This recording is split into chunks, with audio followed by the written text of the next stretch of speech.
Alors, nous allons maintenant appeler la dernière équipe en compétition et en finale aujourd'hui.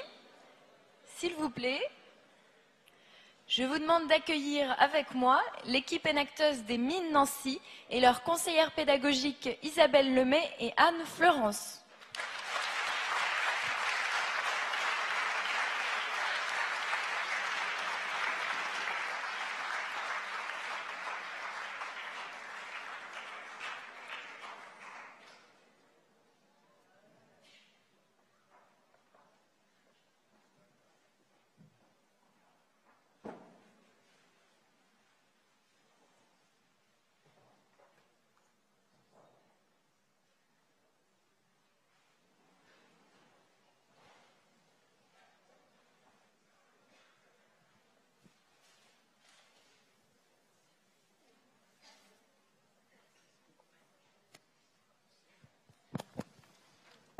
Un, deux.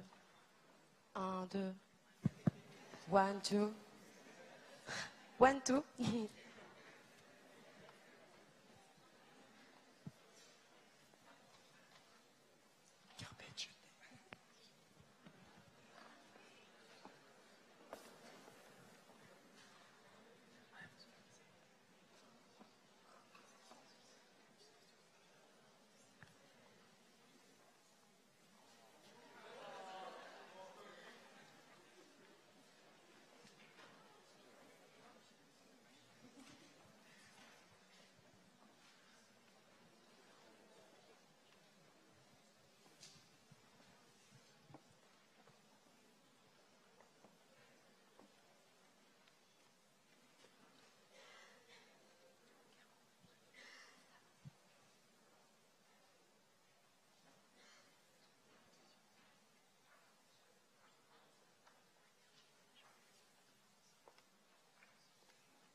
Il vous reste 1 minute pour vous installer.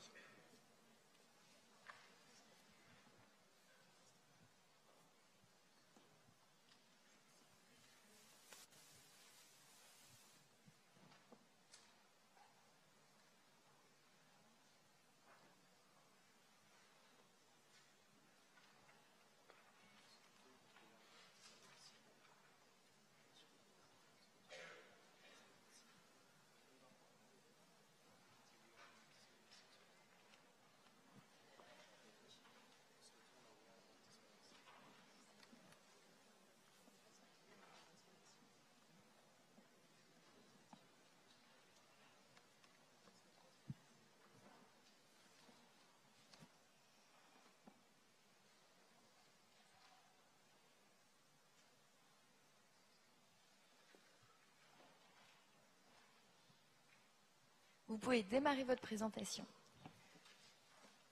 The Earth, home to 7 billion humans, more than 200 sovereign states, such as France. France, more than 1,200 students participating in the Enactus program, 107 social entrepreneurship projects impacting more than 4,000 people, and 40 teams are gathered here today in Paris to show you these impacts. We are one of those teams. We come from Nancy, the student city of Lorraine. We represent Mines Nancy, an engineering graduate school that is part of the Artem Alliance with the ICN Business School and the Nancy School of Fine Arts. We are Enactus Mines Nancy. Action, teamwork, innovation, impact, empowerment, entrepreneurship, fun, friendship, motivation, challenge, cohesion. More than 30 students working towards one goal, empowerment through community. I am Melanie, the co-team leader of Enactus Mines Nancy, and I am proud of our 4 projects.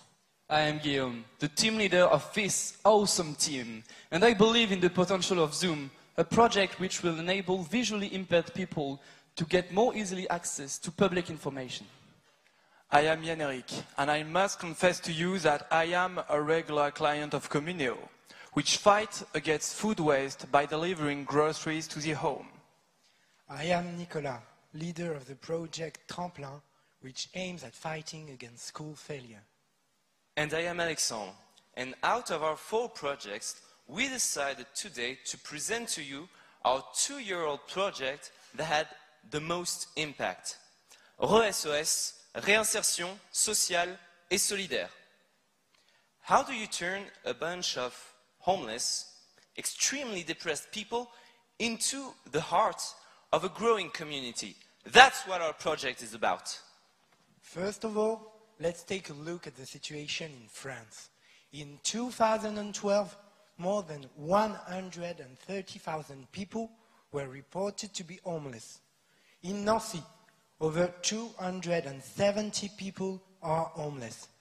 These are the people we pass by every day without even noticing them. And if we do feel their presence, we look the other way. So, we wanted to help. And that's why we went directly into the street to discuss with homeless people. We met a dozen of them, and among them was Christophe. He is living in the street since the age of 15, and is now 30. And last year, he was attacked in the street and spent 4 months at the hospital.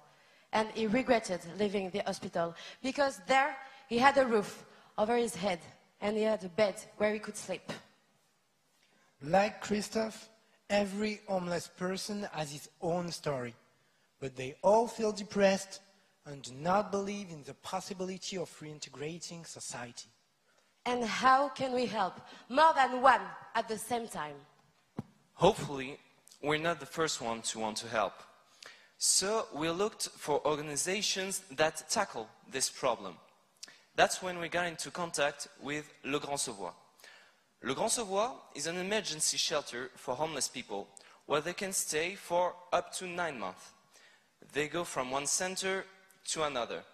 And the social workers here feel defeated because in their experience, they hardly met a case of a resident that truly reintegrated society. And with most homeless people living in such shelters, we went to Le Grand Sauvois to discuss with them what they are facing and what were their real needs. And going back to the roots of their problems is essential if we want our project to be effective. And in order to classify needs, from most to least important, our friends from management schools use this tool, the Maslow pyramid. In this room, we are all at this level, thinking about self-fulfillment. But for the homeless, you may think that this is their level. But in reality, by spending time with them, thanks to the government and charities, our residents from Le Grand Sauvois do have a shelter. They do get food and drink, and they do feel safe. That's why their true need is not here, in the Maslow pyramid, but here, at the level of social recognition and self-esteem. And we saw that there was a real opportunity to be of use to the residents of Le Grand Sauvois. But what could we make about this opportunity? And above all, how could we provide lasting support and assistance? Well, this was our challenge. And it all started with the most ordinary material, which is Cardboard. Most people look at cardboard and see something fit for the recycling bin.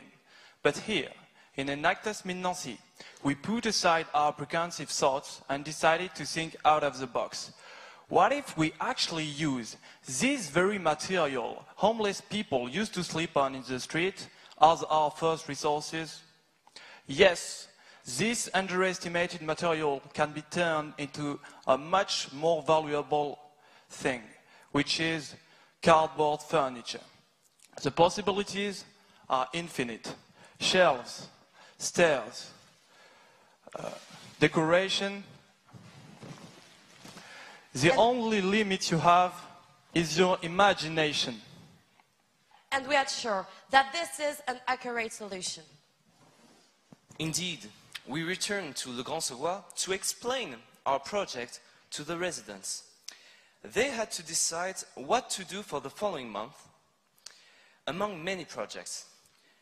Finally, they decided that our project was worth it and agreed to our ideas. Hey Alexandre, don't you remember? They did more than simply agree to our project. They were so enthusiastic that they started giving creative propositions about what they could build. And well, guys, as entrepreneurs, what are the details of your business model? We gather different kinds of people to create a community, and we empower it by teaching useful skills that improve their self-confidence. The teaching is done through workshops. We guide each contestant into building cardboard. We get both our participants and the room we need from our local partner, Le Grand Sauvois. And for our solution to be sustainable, so must be our business model. And how did we improve it? Well, by using another form of challenge. In fact, Melanie, we took part in the Entrepreneurial en Lorraine last year. And there we met Mystérien, our coach, the director of Passolor, our future incubator, which will enable us to have legal protection and insurance. Well, so you have a valid legal structure, but what about the practical aspects? I mean, where do you get your cardboard? I'm very glad you asked, Melanie, because I want you all to meet Anne-Florence. Anne-Florence is someone very special to us because she was our very first partner. With her startup, Atelier Tony Gabi, she did two things. She passed her knowledge on to us, and she is our cardboard supplier. Okay, and what if you need more cardboard than she can give you? We've got that covered. Supermarkets generate loads of cardboard waste that they have difficulties to dispose of cheaply. They would be more than happy to give us this cardboard. And what about the rest? On the basis of 10 workshops of 2 hours each, we need some cardboard that we get for free thanks to Anne-Florence. We need a place to hold the workshops that we get thanks to our local partner, Le Grand Sauvois. And finally, we need some tools like set squares, cutters, and glue pistols, amounting to 120 euros. Well, guys, that's now nice, but how do you pay all this? Well, it was one tough question. What was our Our first thought? first thought was to sell the furniture. But by doing this, we would have lost sight of the real added value of the project. So we decided not to sell the furniture because they are more useful to the residents and get paid for the training instead. A person delivering the training gets paid 14 euro per hour.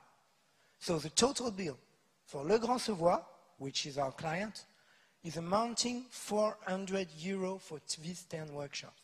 Nice idea. But what about your actual business? I mean, do you plan on taking this project to the next level? Of course, Melanie. Our business plan is strong and ready. Our goal for next year is to recruit a half-time employee who would do 6 workshops on 6 different residencies, doing 1 workshop per center and per week. And to reach this level next year, we will recruit volunteers amongst the new Enactus of Mid-Nancy until we set up a contract with 6 residencies. And in 2 years, we will have 2 employees for 12 residencies. And now, let's take a look at your impact. I mean, what have you done concretely so far? 4 workshops have already been set up of 2 hours each, with 2 to 4 residents from Le Grand Sauvois attending each time, meaning that a total of 5 people were directly impacted by us. They started by building 12 cardboard trays in order to get the basics, and then they developed the project of building a bedside table. Well, your impact seems far more than the simple building of furniture, isn't it? Yes, it is, Melanie.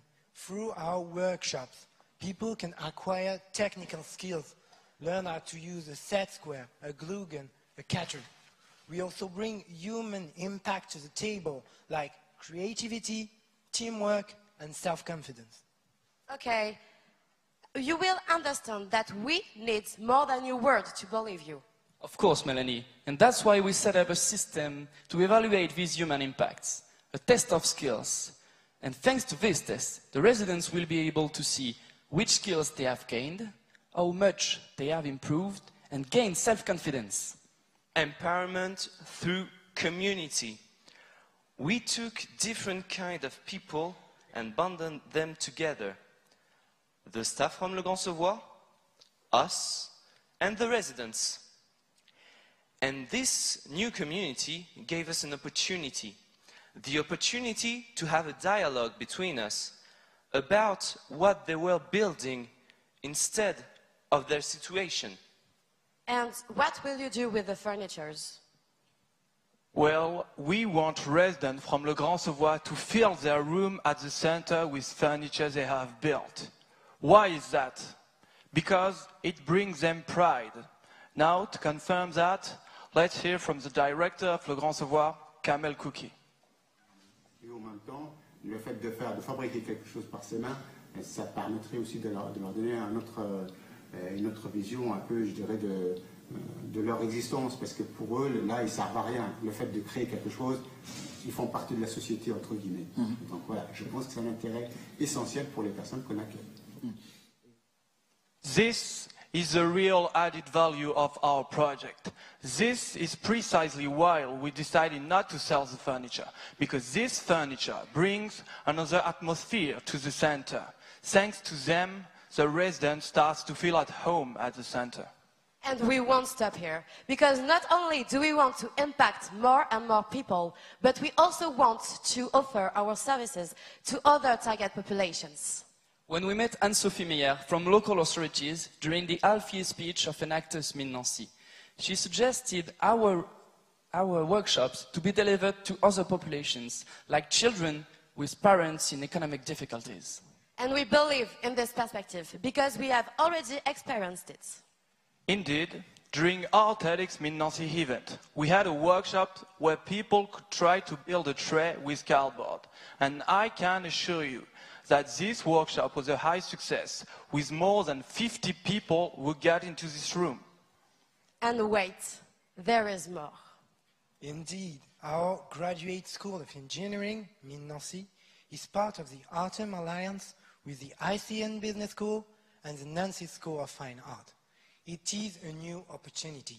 Next year, the project is evolving into an Autumn Lab, bringing together engineers, managers, and artists to find even more innovative way to impact our target population. Empowerment through community. This is what we do. We take a diversity of profiles and skills. We gather them together, we bond them together to create a new community. And this very new community allows us to move forward as a group, getting stronger together. Empowerment through community. It is what we do on a local scale with RESOS. It is what we do as a group, member of Mid-Nancy Entrepreneurs. It is what we do as members of the Artem Alliance. And it is because of these very words that we are here, standing in front of you today. Last year, we won the Enactus Spirit Trophy. And this year, ladies and gentlemen, we won the Best Social Innovation Prize of all the entrepreneurial. And we also won the Adeco Challenge thanks to our participative methods to manage our human resources. And it is because of all these experiences that we are inspired and that we have great ambitions for the future. Today, our aim is to go to Johannesburg at the Enactus World Cup, not only to show RESOS to the world, but also to show the whole world what our values are. Here in France, we are Enactus Mid-Nancy, reaching empowerment through community.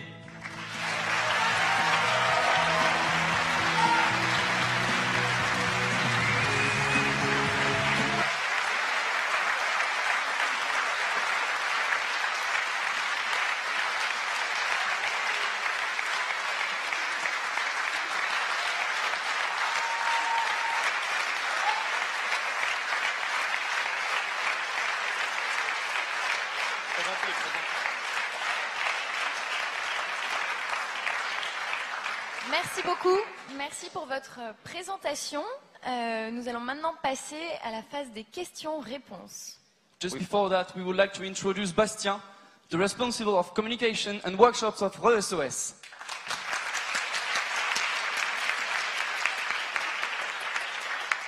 Est-ce que vous avez des questions?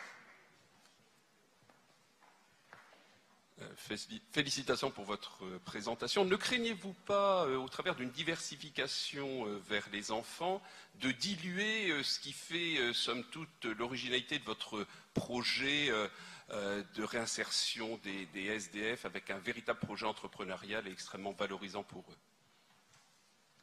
eux? Non, parce que en fait, ce n'est pas simplement les SDF que l'on veut impacter. On veut impacter en fait quelque chose de vraiment précis qui se retrouve chez SDF, qui est le manque de confiance en soi. Et si jamais nos ateliers étaient faits pour des enfants, ça attaquerait le même problème, qui est le sentiment un peu d'insécurité. Donc, on ne pense pas diluer la vraie offre de valeur du projet. Bonjour, bravo pour votre projet et pour cette belle présentation. Je voulais savoir, on voit bien qu'il y a un objectif de réinsertion. C'est quoi l'étape suivante pour ces personnes qui ont participé au workshop? À quoi vous avez pensé comme réinsertion dans la société? Est-ce qu'eux-mêmes pourraient devenir des formateurs? C'est quoi la prochaine étape? C'est en effet ce à quoi on a pensé, c'est-à-dire essayer de les former à devenir eux-mêmes formateurs. Donc ça, c'est vraiment le but ultime du projet, c'est-à-dire avoir quelqu'un qui a acquis des connaissances et qui est capable de les transmettre à d'autres personnes. Le but secondaire, enfin le but à grande échelle, on va dire, du projet, c'est d'essayer de permettre à ces gens d'avoir des compétences qu'ils pourront vendre sur le marché du travail et de trouver un emploi grâce à ces compétences.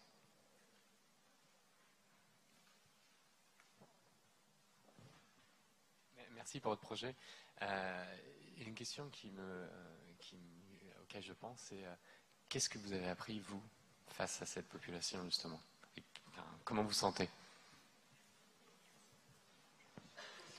Face à la population qu'on a rencontrée, ce qu'on a appris, c'est surtout l'humilité, je dirais. Parce qu'on est arrivé en fait face à eux et ils ont été très surpris de nous voir, nous, enfin, étudiants en école d'ingénieur, de nous voir s'intéresser à eux. Et c'est vraiment, on a découvert des leçons de vie parce qu'on a écouté leurs histoires et on s'est rendu compte qu'il y avait des tas de parcours différents et que chaque parcours pouvait mener à des conséquences vraiment différentes et qu'on n'est jamais à l'abri en fait qu'il nous arrive quelque chose.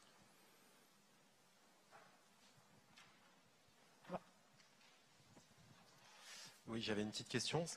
Est-ce que vous avez pensé à... On a vu tout à l'heure que vous aviez un partenariat avec quelqu'un qui faisait déjà du design de meubles, d'aller plus loin et d'en faire en fait un vrai projet d'entreprise avec des meubles design qui seraient produits donc, par ces personnes en réinsertion. Justement, pousser le côté design des meubles, c'est quelque chose qui est prévu, puisque l'année prochaine, le projet va être étendu à l'Alliance Artem, donc avec l'école d'art et de design de Nancy et l'ICN Business School. Et donc avoir avec nous ces managers et ces artistes, ça va nous permettre d'une part de réfléchir plus en profondeur au modèle économique qui est associé au projet et d'autre part de rendre finalement ces meubles tendance, parce que là ce qu'on crée pour l'instant c'est des meubles qui sont fonctionnels mais c'est pas des créations artistiques, et justement le fait d'avoir des élèves de l'école d'art, ça va nous permettre cette création en plus, cette touche disons, artistique. Ce sont des sans domicile fixe que vous avez fait travailler. Vous êtes des ingénieurs. Est-ce que c'est déconnant d'imaginer d'avoir une maison en carton pour des gens qui n'ont pas de toit? On va demander à la régie de passer à la slide suivante. Non, je suis désolée. On avait une slide préparée. Mélanie, tu veux en parler de chez Urban? Bon. Alors, en fait, lors de notre phase d'inspiration, on a essayé de voir aussi qu'est-ce qui était déjà fait en carton, et on est tombé sur le cas de Shigeru Ban, qui est un architecte japonais qui fait des bâtiments entiers en carton. Alors, il s'est aussi essentiellement consacré à faire des abris pour des victimes de sinistres naturels, mais il a aussi fait des vrais building design, je crois que c'était un opéra. Enfin, donc oui, il est parfaitement envisageable d'avoir un abri en carton, une maison en carton et même un building en carton, ça a déjà été fait. Il y a un super TED Talk sur Shigeru Ban. Donc n'hésitez pas à taper Shigeru Ban sur Google, TEDx, vous allez trouver tout de suite. Merci beaucoup. Le temps des questions-réponses est terminé. Merci beaucoup.